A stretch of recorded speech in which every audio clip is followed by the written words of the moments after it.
Anne, muito bem chegada. Muito obrigada pelo convite, pela apresentação. Já peço desculpas que eu estou com um gatinho aqui no meu colo, que eu estou em casa, e é difícil, difícil de tirá-los do colo. Bom dia, Rebeca, bom dia, Maura, e a todas e todos que nos escutam. Bom dia, Anne. Tudo tranquilo, viu? A gente adora os gatinhos também quando eles Adoro. aparecem. Mas cuidado, porque tem um cachorro lá que aparece na Rebeca para eles não se encrecarem aí, o cachorro da Rebeca com o seu gatinho aí. Anne, 17 anos da Lei Maria da Penha. Fala para nós, por favor. É, isso aí, é uma data assim que a cada ano, né, a cada aniversário da Lei Maria da Penha, a gente comemora, a gente celebra, a gente lembra, né, da história da lei, que é muito importante a gente resgatar da onde que ela veio, por que ela foi criada, mas, né, infelizmente, nesse ano a gente também tem muitos motivos para lamentar, né, porque houve nos últimos anos um desmonte de políticas para mulheres, uma redução do orçamento para políticas para mulheres no Brasil, né, de 2016 para cá, mais acentuado depois de 2019, e que a gente vê, né, os resultados nos índices, né, que já foram comentados aqui pelo Mauro hoje, né, que foram divulgados recentemente pelo Fórum Brasileiro de Segurança Pública, no Anuário Brasileiro de Segurança Pública, também na pesquisa sobre vitimização de mulheres do Brasil, né, então a gente está vendo que todos os índices de violência contra as mulheres aumentaram no nosso país, né, de 2020, no ano de 2022, aumentou o índice de feminicídios, de homicídios de mulheres, o número de estupros, né, nunca foi tão alto, né, é o maior registro, né, na história do Brasil. Então, a gente tem muito a comemorar em termos de disseminação de conhecimento, né, na sociedade sobre o que é a violência doméstica e familiar contra a mulher. A Lei Maria da Penha, assim, ela representou uma mudança de paradigma, né, ela criou um microsistema jurídico novo, né, para tratar da questão de violência doméstica e familiar contra a mulher, mas infelizmente ela também foi muito mal interpretada, muito mal captada ou capturada pelo próprio sistema de justiça, que não a entendeu bem, né? O sistema de justiça, vocês sabem, assim como nós, né? Ele opera sobre valores patriarcais, muitas vezes elitistas, racistas, e mesmo as legislações que são muito boas na sua origem, que são construídas de forma horizontal, democrática, com audiências públicas em todo o Brasil, como foi a Lei Maria da Penha, mesmo legislações muito avançadas, reconhecidas internacionalmente, no atuar cotidiano do sistema de justiça, essa potencialidade da lei pode acabar sendo esvaziada por conta de interpretações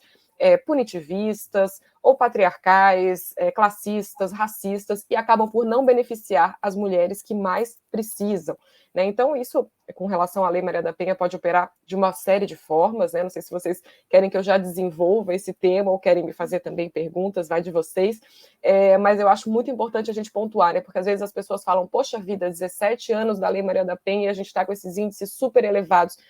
A lei não é boa, né? A lei tem alguma coisa errada com essa legislação.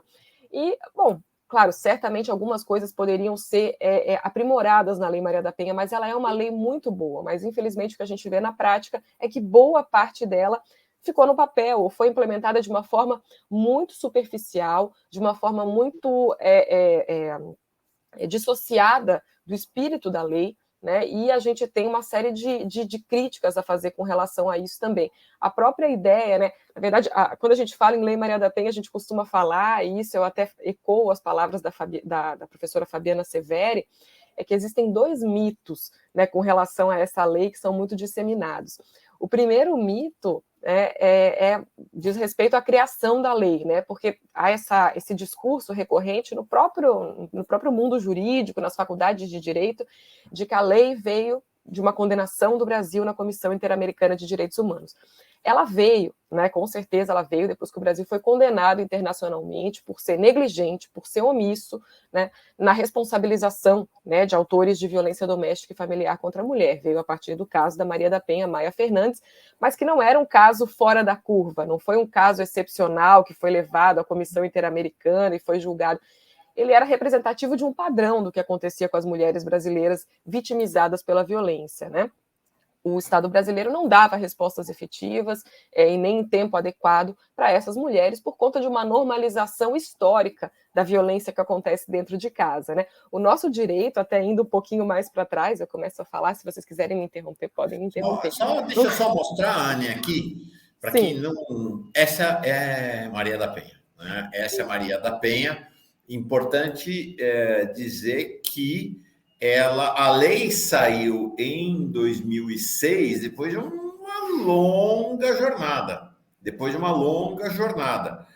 Em 83, marido da Maria da Penha, que é um professor universitário, viu? Violência nas favelas, não, em todo lugar. Marco Antônio Heredia Viveiros tentou matar Maria da Penha 2 vezes. Uma vez atirou nela, simulando o assalto, e outra vez tentou eletrocutá-la enquanto ela estava tomando banho. Como vocês estão vendo aí, ela ficou paraplégica por conta das agressões do marido. Demorou 19 anos. Em outubro de 2002, faltando apenas 6 meses para a prescrição do crime, o ex-companheiro dela foi finalmente condenado, mas cumpriu apenas 2 anos. 2 anos e está livre hoje. Incrível. Ainda hoje prossegue ameaçando Maria da Penha. Maria da Penha tem uma vida muito reclusa, muito recolhida, por conta das ameaças que não param contra a vida dela. E ele virou como que um herói vingador da extrema-direita. Você vai lá, o Brasil Paralelo tem uma série, está com uma série no ar, que é exatamente para tentar distorcer completamente o que aconteceu. E ele é um sujeito que está falando, defende, diz que não é bem assim, tenta mudar completamente a narrativa. Então, é uma história que nós estamos vivendo essa história ainda, tanto do ponto de vista da própria Maria da Penha, que é a inspiradora da lei, hoje ela é uma referência mundial na luta contra a violência feminina. Então, a história dela ainda está acontecendo. E a história da violência contra a mulher e da lei também estão acontecendo. Não estamos falando de passado enterrado, estamos falando de um passado presentificado, né, Anny? Exatamente, exatamente. Até essa questão da história da Lei Maria da Penha, né, e de como os movimentos de mulheres, as juristas feministas levaram esse caso que realmente, como eu falei, era representativo de um padrão do que acontecia com as mulheres que sofriam violência no nosso país.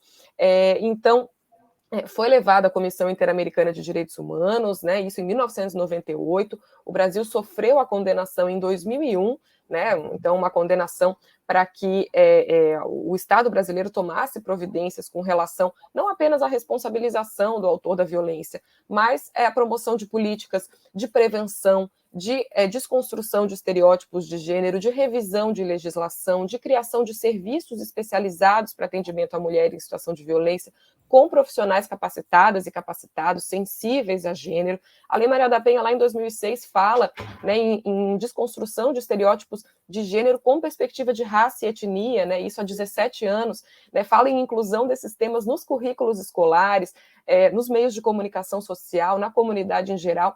Então, a lei ela vai ser construída a partir dessa condenação, de fato, em 2001, né? Em 2003, quando é criada a Secretaria de Políticas para Mulheres no primeiro governo Lula, daí realmente se iniciam esses esforços para a construção da lei, né, que ela vai ser construída por uma comissão tripartite, né, legislativa, a relatora era a Jandira Fegali, o executivo pela Secretaria de Políticas para Mulheres e também a sociedade civil, né, por meio do consórcio feminista, um consórcio de mulheres militantes, juristas, movimentos feministas que se uniram e fizeram audiências públicas em todo o Brasil para construir essa lei que acabou sendo promulgada em 2006. Uma lei que ela é super, já encerrando essa fala, mas uma super completa, porque apesar de ter sido vista, né, e esse é o segundo mito, apesar de ter sido capturada pelo mundo jurídico como uma lei punitivista, uma lei que vem para punir, não é uma lei punitivista, é uma lei que busca garantir os direitos das mulheres por meio de políticas de prevenção articuladas entre todos os setores do poder público e da sociedade civil, políticas de garantias de direito para as mulheres, então a articulação da rede de atendimento com profissionais capacitados, com serviços especializados, né, para que a mulher esteja amparada não apenas na segurança pública e no sistema de justiça, mas com políticas de moradia, de emprego, de educação, de saúde, de renda, né, para que ela possa romper esse ciclo da violência. E, claro, em um último aspecto, a responsabilização do autor da violência. Mas a Lei Maria da Penha, na redação original dela, ela não trouxe um crime, ela não tipificou nenhum crime, ela não promoveu o aumento indiscriminado de penas, né? Ela apenas retirou eventuais crimes que possam ser praticados no âmbito da violência doméstica dos juizados especiais criminais, né, que normalmente eram aqueles juizados de pequenas causas, em que as coisas se resolviam com pagamento de cesta básica ou de multa, enfim.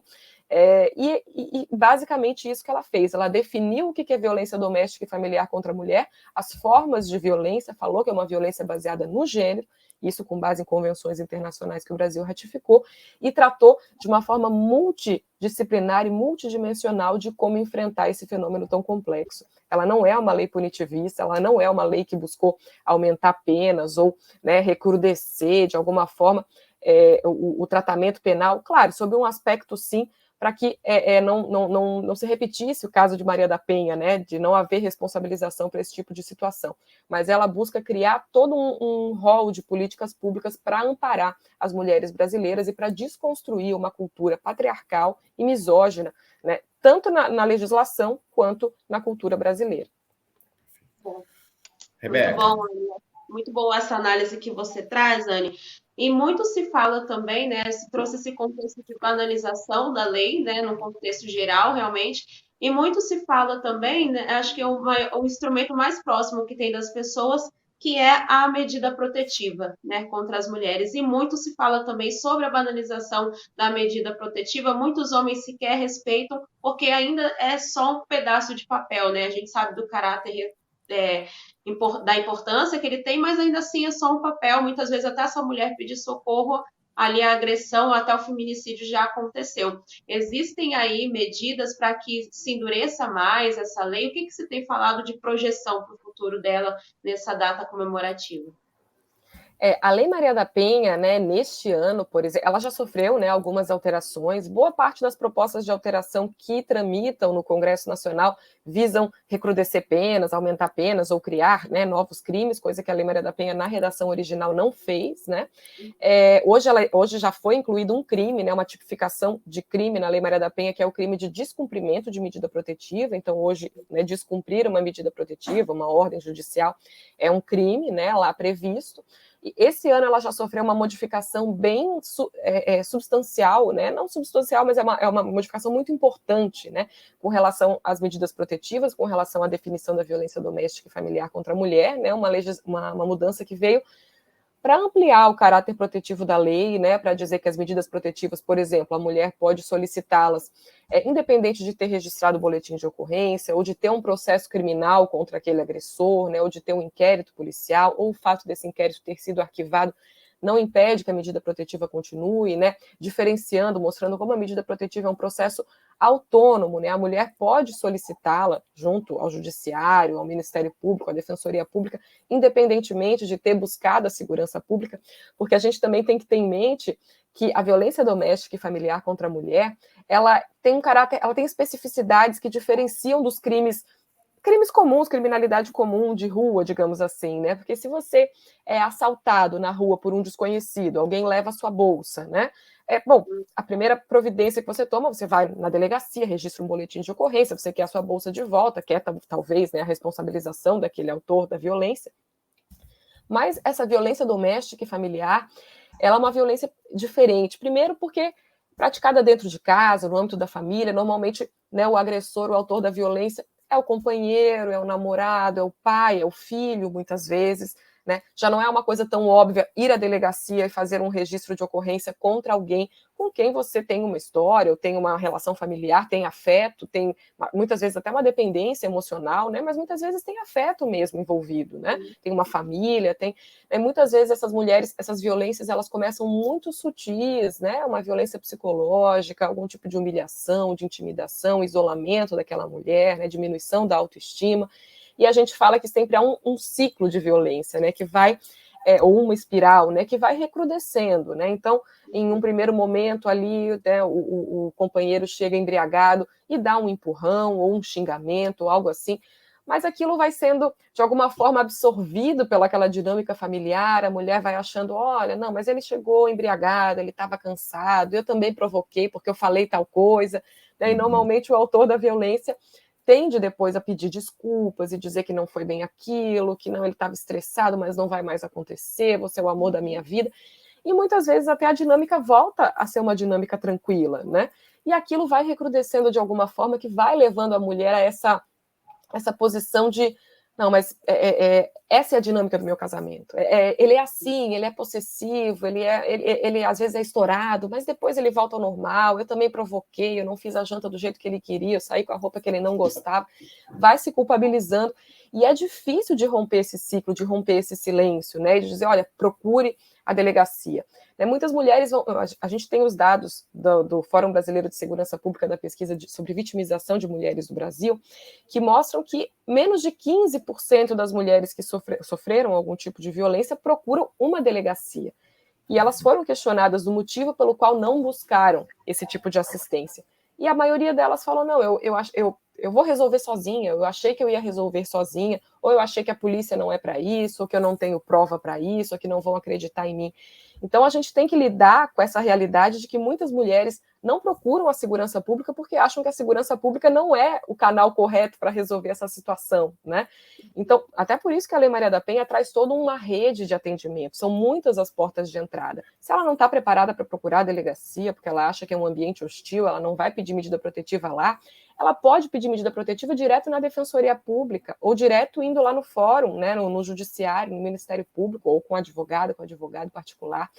E não pode ser condicionada, não, você precisa iniciar um processo criminal.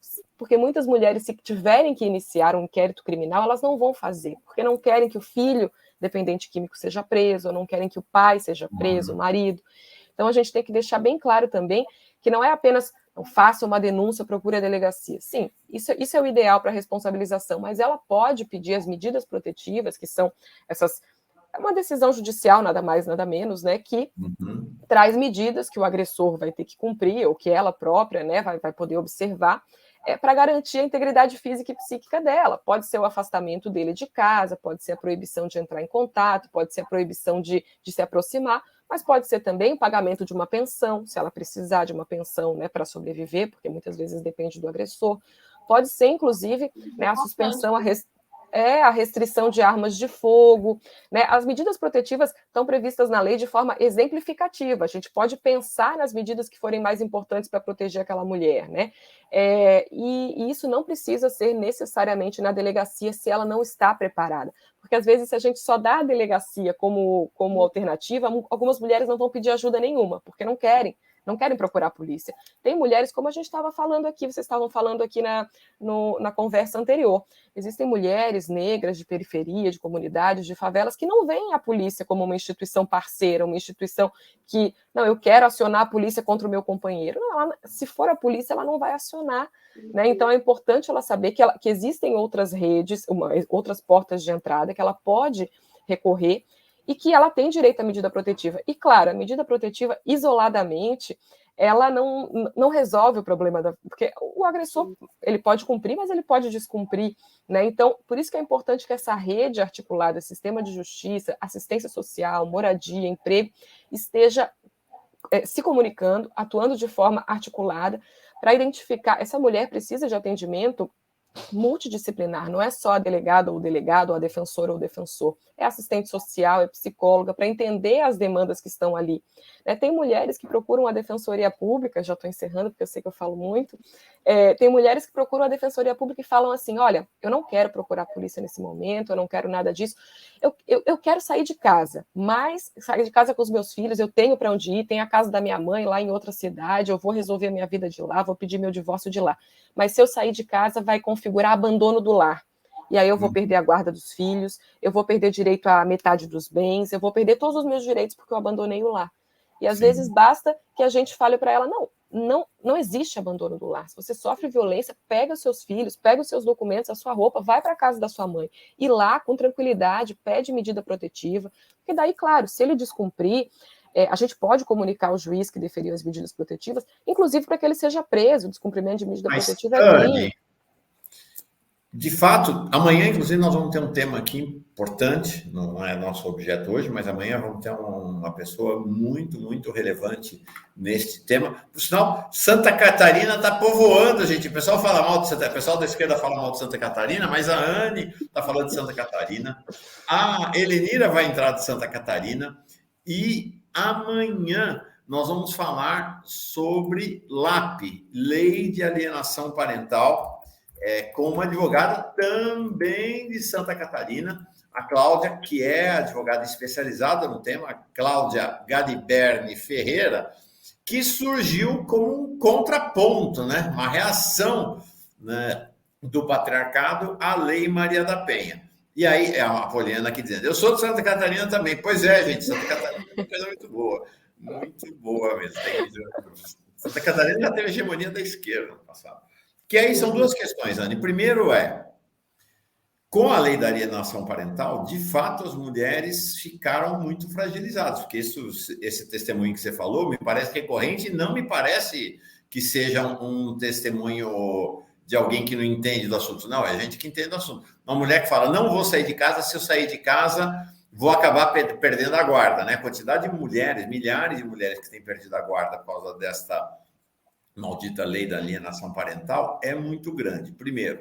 Segunda questão, eu leio que há um temor grande das mulheres em pedir medida protetiva, porque a eficácia da medida protetiva hoje é muito questionada, né? Os agressores, companheiros, maridos, ex-maridos, não necessariamente são contidos por uma medida protetiva e, às vezes, isso ainda pode agravar a violência. Então, queria trazer esses dois assuntos para você, para a gente encerrar a nossa conversa, falando, então, dessa questão da reação patriarcal machista, a Lei Maria da Penha, e das dificuldades, né?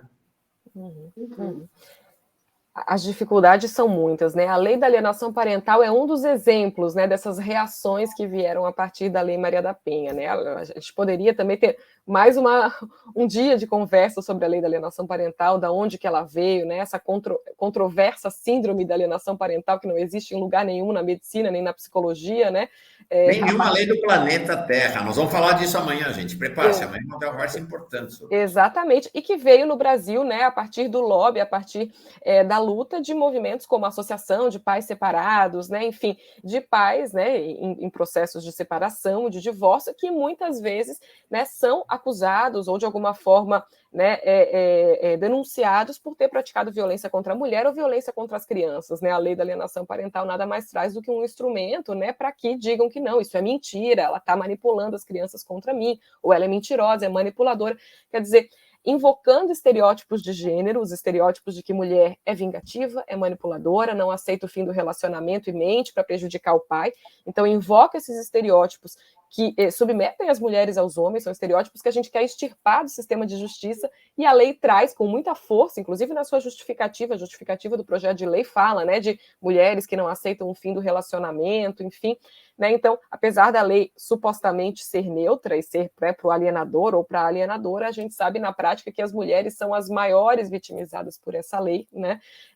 Que até o protocolo do CNJ para julgamento com perspectiva de gênero, que é de 2021, e que precisa reger todos os julgamentos do judiciário brasileiro por resolução do CNJ, fala que a lei da alienação parental é uma estratégia, um instrumento muito utilizado por agressores e autores de agressão, né, homens que são denunciados por agressões, para desqualificar a palavra da mulher e inverter, né, o jogo, né, se colocar como vítima e a mulher como, né, criminosa, né, de alguma forma, ou como alienadora, né, e isso a gente vê na prática, as mulheres que a gente atende na Defensoria Pública, o quanto elas ficam emocionalmente afetadas pelo fato de estar sendo acusadas de alienadoras num processo de direito de família. Isso mina a confiança da mulher, faz com que ela se sinta acusada de um crime, né, e muitas vezes faz com que ela ceda, ela não queira mais a medida protetiva, ela não queira mais pedir a pensão, porque ela não quer mais aquele processo.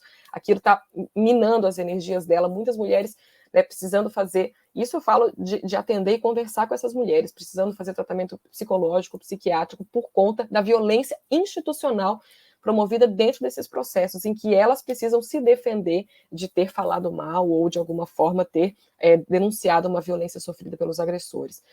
Felizmente, essa lei está sendo muito discutida hoje, né?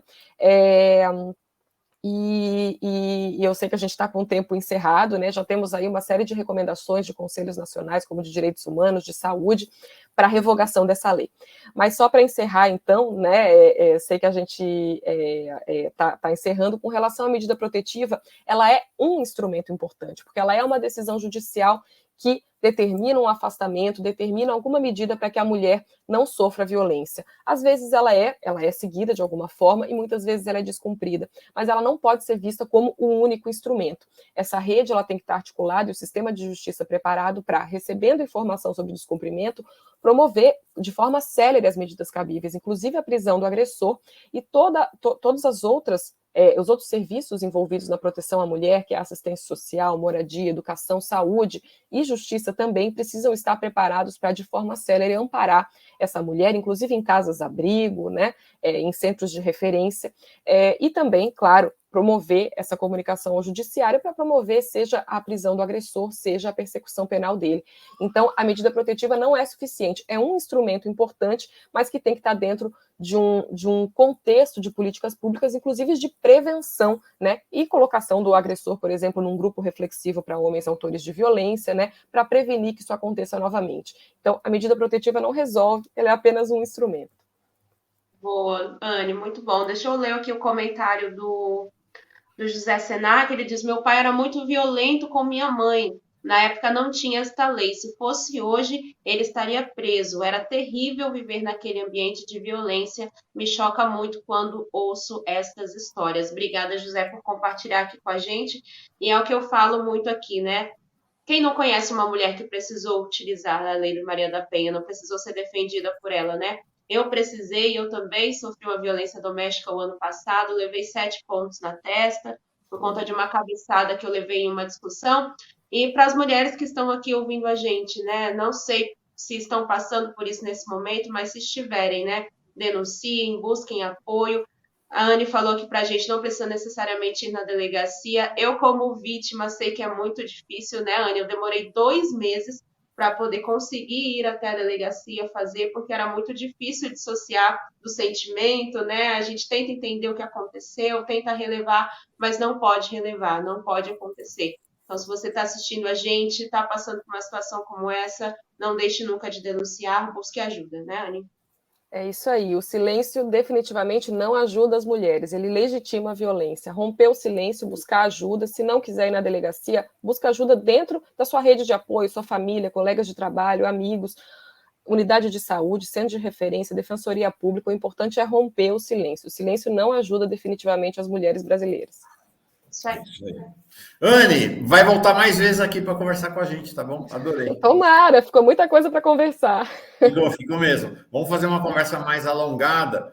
Eu vou colocar você no último horário nosso, né, Rebeca? 8h45, aí a gente pode caminhar mais alongadamente contigo, mas foi muito bom.